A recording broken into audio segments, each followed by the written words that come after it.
Hello dear students, आप कैसे हो बच्चों। आज का मेरा टॉपिक एनेस्थीसिया यानी कि एस्पेक्ट्स ऑफ एनेस्थीसिया। एनेस्थीसिया क्या होता है, इसका सर्जरी में क्या रोल होता है, और इसके अलावा जो कुछ डेंटिस्ट प्रॉब्लम्स होती हैं, कोई और ट्रीटमेंट होता है, उसमें एनेस्थीसिया हम कैसे देते हैं, कितने टाइप्स के होते हैं और कौन कौन से ड्रग्स इसमें हम यूज करते हैं, इसके बारे में हम यहाँ पे डिस्कस करेंगे।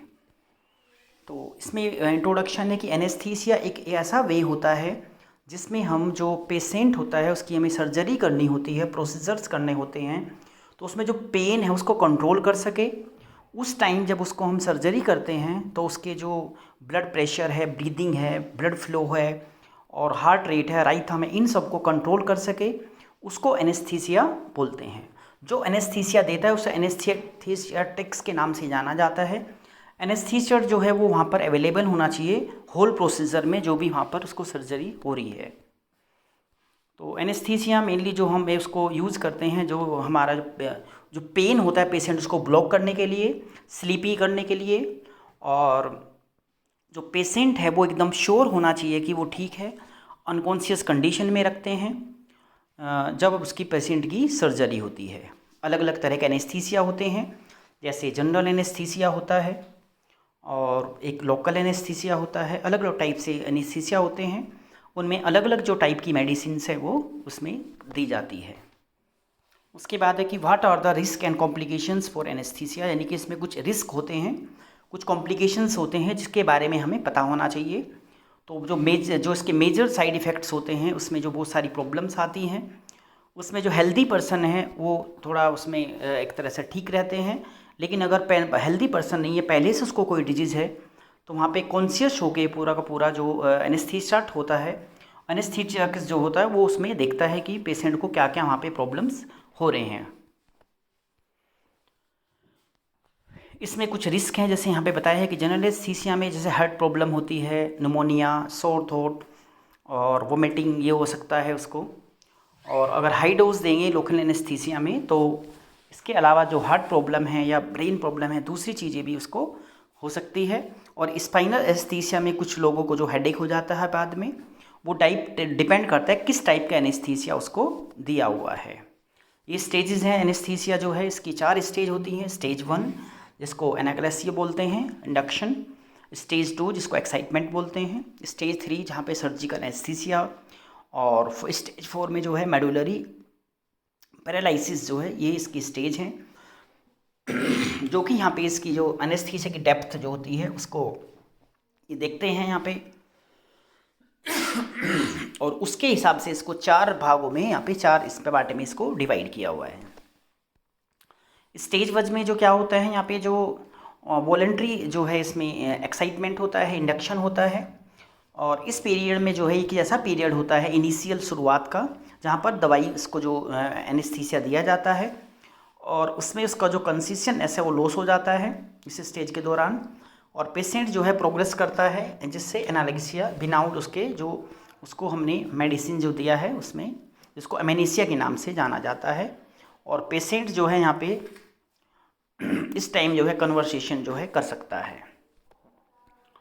स्टेज 2 में जो है यहाँ पे इनवॉल्यूंटरी एक्साइटमेंट जो है वो डिपेंड करता है उसके जो नीचे दिया हुआ है इसके ऊपर कि भाई वो कॉन्शियसनेस है या एक्साइटेड है, तो उसके ऊपर वो एक्टिविटी पे डिपेंड करता है।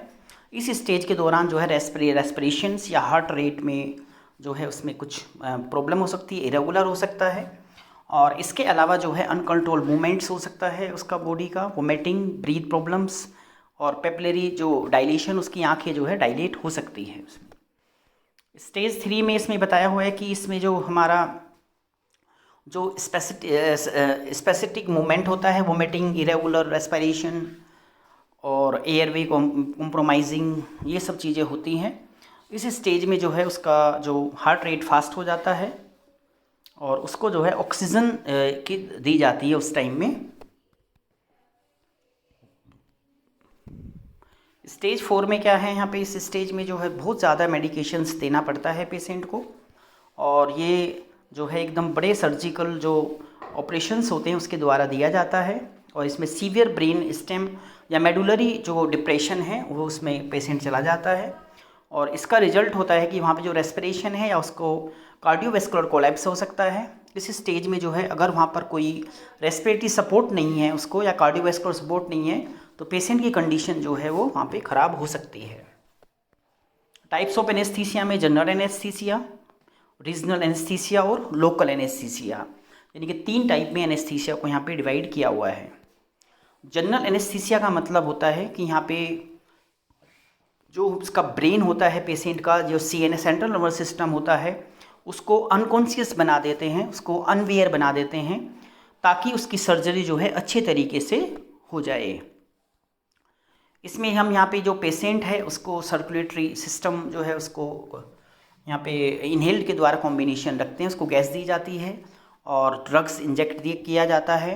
उसके बाद जो इंजेक्शन देते हैं तो फिर जो इंजेक्शन्स होता है वो IV चलता है उसमें, जिसको इंट्रावेनस के थ्रू देते हैं, और देने के बाद जो है फिर या गैस दी जाती है उसको, पेशेंट एकदम जो है वो अनकॉन्शियस हो जाता है। लोकल एनेस्थीसिया वो होता है जिसमें हम इमीडिएटली टेम्परेरी थोड़ी देर कहीं बॉडी में प्रॉब्लम्स हैं, थोड़ी देर के लिए जो है उसको हमें एनेस्थीसिया देना है, पेन थोड़ा कम हो जाएगा उसमें, तो उसको हम लोकल एनेस्थीसिया के नाम से जानते हैं। इसमें कोई माइनर सर्जरी होती है या डेंटिस्ट प्रॉब्लम्स होती हैं, उसके दौरान जो है ये एनेस्थीसिया दिया जाता है। जैसे यहाँ पे दिखाया है कि जो डेंटिस्ट होता है यहाँ पे लोकल एनेस्थीसिया जो यूज़ करता है, जो ड्रग्स होते हैं, यहाँ पे ये जो नर्व होती है उसको एक साइड को ब्लॉक कर देता है, और पेशेंट को यहाँ पे जो है पेन नहीं होता है, और जितनी देर ये यहाँ पे रहेगा उसको पेन नहीं होगा, और उतनी देर में उसका जो डेंटिस्ट है उसका काम वहाँ पे कंप्लीट हो जाता है। रीजनल एनेस्थीसिया जो है वो इन्वॉल्व करता है हमारी पूरी बॉडी में, यानी कि मेजर जो नर्व होती हैं या स्पाइनल कोड होती है उनको ब्लॉक किया जाता है मेडिसिन के द्वारा, और इसमें जो सर्जरी है वो लॉन्ग टर्म चलती है। इसके दौरान पेशेंट सो जाता है, वो स्लीपिंग करता है। और रीजनल एनेस्थीसिया वो कई टाइप्स का होता है, जैसे स्पाइनल, यानी कि ये जो एनेस्थीसिया स्पाइनल के थ्रू दिया जाता है, इसमें हमारा जो लोअर पार्ट है abdominal, pelvic, rectal, lower extremity surgery के करते हैं उसके द्वारा जो है ये यहाँ पे दिया जाता है। और इसका जो डोज होता है वो डायरेक्टली जो है बैक साइड में यहाँ पे दिखाया हुआ है, पूरा स्पाइनल कोड है, स्पाइनल फ्लूइड है, इसके अंदर जो CSF होता है यहाँ पर ये डायरेक्टली जो है यहाँ पे लोअर में दे दिया जाता है, और पेशेंट के जो नर्व होती हैं वो ब्लॉक कर दी जाती हैं ताकि पेशेंट को कोई फीलिंग ना हो। ये एपिडर्मल है, और जो यूकोइडल एनेस्थीसिया बोलते हैं इसको हम, ये एपिडर्मल यहाँ पे लिखा हुआ है, देखो कैथेटर है, और ये एपिडर्मल स्पेस है, ये स्पाइनल कोड है। इसमें इसके थ्रू जो है यहाँ पे जो एनेस्थीसिया दिया जाता है। और जब ये लोअर लिम्ब या जो हम लेबर होता है, चाइल्ड बर्थ होता है, उस टाइम जो है ये एनेस्थीसिया दिया जाता है इस टाइप का। ये जो है जो एनेस्थीसिया इन्वॉल्व करता है कंटिन्यू, इसमें इन्फ्यूजिंग होते हैं, ड्रग्स चलता रहता है कैथेटर के थ्रू, और जो हमारे जितना भी आसपास का एरिया होता है लोअर बैक का, उसमें जो है वहाँ पे लोअर बॉडी में जो है वहाँ पे पेन नहीं होता है। और ये जो दिखा रखा बोन ऑफ स्पाइनल कॉलम है, ये हमारे जो बने हुए हैं, और एपिडर्मल स्पेस है अराउंड द स्पाइनल कोड, इसमें इंजेक्शन के थ्रू जो है ये दिया जाता है।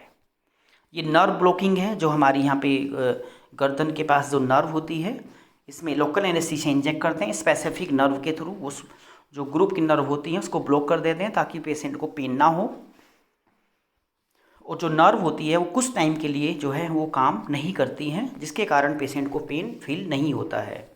ये देखो यहाँ पे पेल्विक है, एनेस्थेटिक है, फीमर है, और यहाँ पे ये जो नर्व है इसको ब्लॉक करने के लिए यहाँ पे जो दिया जाता है। इसमें बता रखा है कि जो हमारे मोस्ट कॉमनली जो हमारे प्रोसीजर्स होते हैं वो हैंड है, आर्म्स है, फीट है, लेग्स है, और ये दिए जाते हैं, फेस है, इसमें जो है ब्रेंकियल प्लेक्सिस, इसको ब्लॉक कर देते हैं इस नर्व को, और जो एनेस्थेसियोलॉजिस्ट होता है वो प्रोवाइड करता है यहाँ पे सब जो भी रिक्वायरमेंट होती है, और सर्जरी के थ्रू वो सर्जरी के दौरान जो है वो हेल्प करता है वहाँ पे।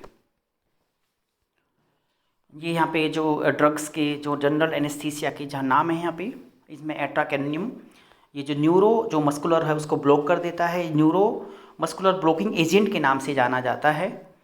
और ये जो है एडसेंट एनेस्थीसिया होता है, जो कि यहाँ पे एक रिलैक्सेशन, जो स्केलेटन सिस्टम है उसको रिलैक्सेशन वहाँ पे देता है, और सर्जरी के दौरान जो है मसल्स को वो ठीक रखता है।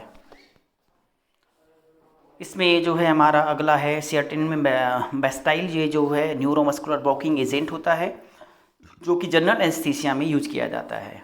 डिस्फ्लोरिन जो है ये जनरल एनेस्थीसिया का नाम है। इसमें जो इंडक्शन सर्जरी होती है, इंडक्शन जो एनेस्थीसिया है और सर्जरी के दौरान जो है इसको यूज़ किया जाता है। यहाँ पे ये जो हमारा है एनफ्लोरिन, जो ये आइसोमर होता है, ये एक आइसोफ्रेन का, और ये जब किसी को भी वहाँ पे जनरल एनेस्थीसिया देना हो वहाँ पर इसका यूज़ करते हैं। हेलोथिन ये जो है एक इनहेलेशन होता है, जनरल एनेस्थीसिया होता है। इसको नाक के थ्रू हम इसको सूंघाते हैं, नाक के थ्रू देते हैं, इनहेल करते हैं, और ये जनरल एनेस्थीसिया में आता है। यहाँ पे ये केटामाइन है जो इसमें एक हाइड्रोक्लोरिक सॉल्ट के रूप में होता है और ये एनेस्थेटिक के रूप में यूज किया जाता है। हाइजोकाइन जो है एक एंटी कोलिक एजेंट होता है जो कि पेन किलर या इसके अलावा कुछ जो कार्डियक वेसल जो उनको वेगस जो उसको इनिबिट करने के लिए, रिलैक्स करने के लिए उसको, और इसके अलावा जो इंडक्शन होता है उसके अंदर भी हम इसको यूज कर सकते हैं। ये मसल्स रिलैक्सेशन होता है। और ये मीथोहेक्सेल्ट जो है ये बार्बिट्यूरेट एनेस्थेटिक के रूप में जाना जाता है, जो कि ये सर्जरी के दौरान जो है, सर्जरी से पहले ये दिया जाता है। प्रोपोफॉल जो है एक जनरल एनेस्थीसिया होता है और ये इंडक्शन के रूप में या उसको जो हमारी जनरल एनेस्थीसिया है उसमें इसको यूज किया जाता है। रैपेगुनमाइन में होता है एक जो न्यूरोमस्कुलर ब्लॉकर होता है और ये जो है जनरल एनेस्थीसिया में आता है और ट्रेकियल जो इंट्यूब्यूशन है उसके दौरान ये दिया जाता है। रोकनीमियम होता है एक जो न्यूरोमस्कुलर ब्लॉकर होता है, ये हम एडजेंस के थ्रू जनरल एनेस्थीसिया में इसको प्रेस्क्राइब करते हैं और ये मसल्स को रिलैक्स करता है और जो स्केलेटल मसल्स हैं उनको भी ये सर्जरी के दौरान रिलैक्सेशन देता है, जिसके कारण हमें जो हमारी एक्सटर्नल ब्लीडिंग है वो ठीक से होती है। ये है सीवोफ्लूरिन, ये जो है हैलोजेनेटेड हाइड्रोकार्बन से बना होता है और ये जनरल एनेस्थीसिया के रूप में काम करता है। ये जो जितनी भी हमारी जो माइनर सर्जरी होती है उसमें यूज़ किया जाता है ये। और सक्सिनाइलकोलिन होता है एक जो ये एक डीपोलराइजिंग मसल्स रिएक्सिनेटेड होता है और ये जनरल एनेस्थीसिया में आता है और हम उसमें ये मसल्स को मेंटेन करता है।